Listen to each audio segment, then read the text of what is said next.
Welcome to Rooted Agritourism. I'm Dr. Liz Fielder Mergen, owner of Sunny Mary Meadow, a you-pick flower farm, wedding florist, and event venue in central Minnesota. Our mission is to serve anyone rooted in agritourism, value-added agriculture, and rural entrepreneurship, the people turning ideas and raw products into thriving businesses and experiences. Let's dig in.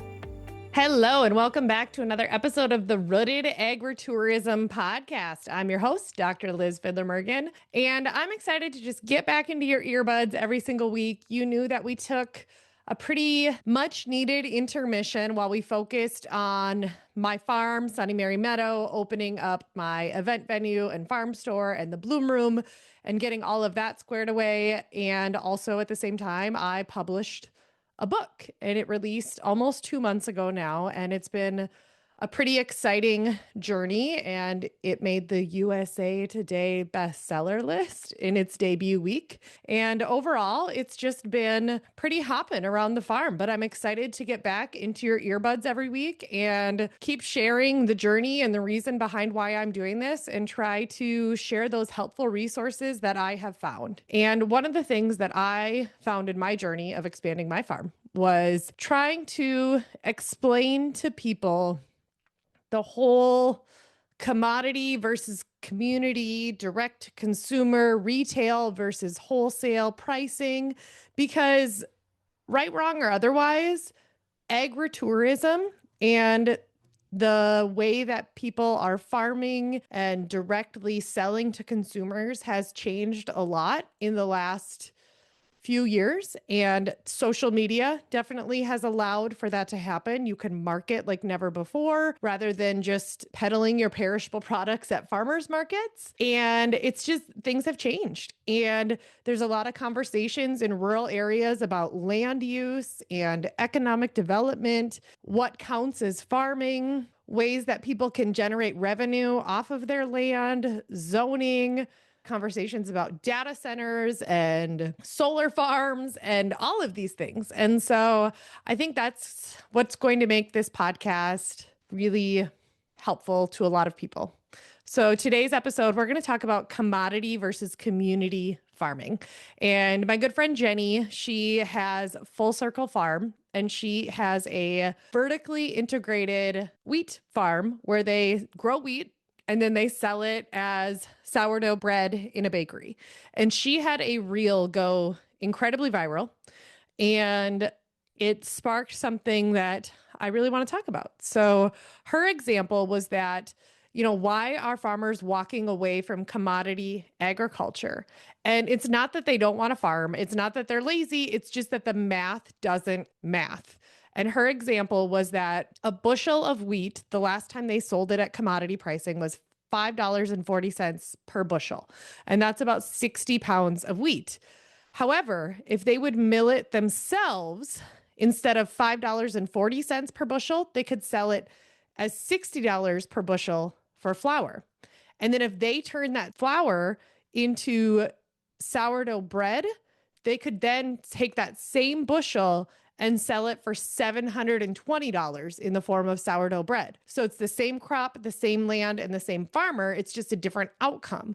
Now, there's a lot of labor that goes into it, a lot of marketing. It's not as easy as it sounds, but is it farming for commodities or farming for the community? And so commodity agriculture really is scale, efficiency, volume, producing as much as possible, as efficiently as possible for the lowest cost possible. And it's not wrong. That is how we feed the world, but it's very tight. Margins are thin, prices are set by global markets, and you have very little control. So there is a different path that a lot of farmers are taking, and that is community-based agriculture. So smaller scale, higher touch, higher value. And it's not just selling the product, it is selling the relationship, the experience, the story. And so that shift is where things get interesting, because there's the middleman problem. So there's supply chain, and it's where a lot of farmers get stuck. And you grow something, you sell it, it goes to a processor, then a distributor, then a wholesaler, then a retailer, then finally the customer. And every single step is going to take a cut. And by the time it gets to the end, the farmer, the one who took all the risk, is left with the smallest price.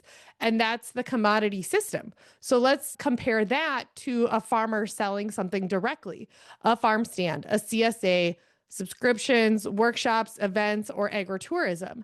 That is completely disrupting the supply chain and removing the middleman. And so you are replacing that with your own time, energy, and creativity. It's not easy, but at least you're the one doing the work and getting paid for that work, hopefully. And so I think that there is this romantic idea that selling local is easy, and it's not. It is a tremendous amount of work. You're not just a farmer anymore. You are now a marketer, a salesperson, a content creator, a customer service rep, an event planner, a brand, whatever that might be. And that's why a lot of people start tapping out. But growing the product is only half of the job. And the other half is figuring out, how do I sell this in a way that actually supports my life? And for me personally, on my flower farm, I say it all the time. My business is not growing flowers. My business is selling flowers. And that's exactly why I built what I have at my farm, Sunny Mary Meadow. And I'm not competing on price per stem.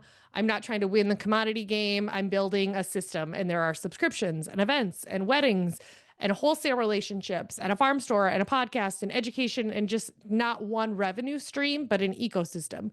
And that feeds everything. And that's the shift that I have chosen in the way that I'm going to farm. Calling all flower farmers, if you have ever tried to buy or sell local flowers, you already know it's kind of a mess. Farmers are guessing what to grow. Florists are scrambling to find what they need. And everything lives in spreadsheets, DMs, texts, and last-minute emails. That is exactly why I built Farmers to Florists. It's not just a marketplace. It's a crop planner for farmers, a recipe and sourcing tool for florists, and a way to actually connect supply with demand before the flowers are even harvested. Florists can build out their event recipes and share what they need. Farmers can plan their crops around real demand, so there's no more guessing, no more back and forth. Florists can join for free. Farmers can start planning today. So head to farmerstoflorist.com and see what's possible when we actually work together. So here's the truth. We need both systems. We need large-scale commodity agriculture, and we need small, diversified, community-based farms. And it's not necessarily correction. It's just that farmers are realizing they can't control the market, but they can control how they sell. And consumers are realizing, I want to know where my food comes from. And that reconnection is that people want local, seasonal, transparent, real, and farmers are willing to step into that space. And so that's the opportunity there. And it requires a mindset shift. And it's not just producing, it's that positioning. And it's not about making more money per bushel or acre or whatever. It's about keeping the farms alive, keeping the land in production, creating meaningful work, and building community. So it's about sustainability, not just environmentally, but financially and emotional. If it is not sustainable for the farmer doing the work, then it's not sustainable. Because if farmers can't make a living, then none of this works. All right, quick farm update for Sunny Mary Meadow, my farm. So we got ranunculus are starting to bloom starting next week, and then we're going to have a big flush mid-May. We're getting ready to start planting the dahlias, but I really divided my season up in this year into a strong May and June. And then things are going to have a slower midsummer, and then there'll be another big push August through October. And then, of course, the holiday season, November and December, is always pretty crazy with like porch pots and wreaths. And right now, a lot of my crop planning is built around those windows of time. So planting intentionally so that things are blooming when I'm going to need them, because it's not just growing, it's building something that works. And maybe it's just producing more with more purpose, if that makes sense. So thank you so much for listening, and we will see you next week. Thank you so much for listening to this episode of Rooted Agritourism. If you enjoyed it, please leave a 5-star review and share it with someone who would find it helpful or inspiring. Your support helps us reach more rural entrepreneurs, dreamers, and doers just like you. You can explore all of our resources at sunnymarymeadowcoaching.com, where you'll find each episode in blog form along with free resources to help grow your business.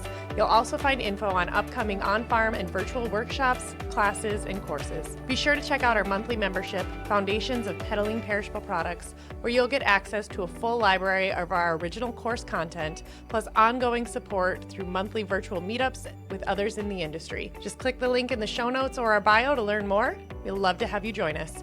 Until next time, keep growing with purpose and stay rooted.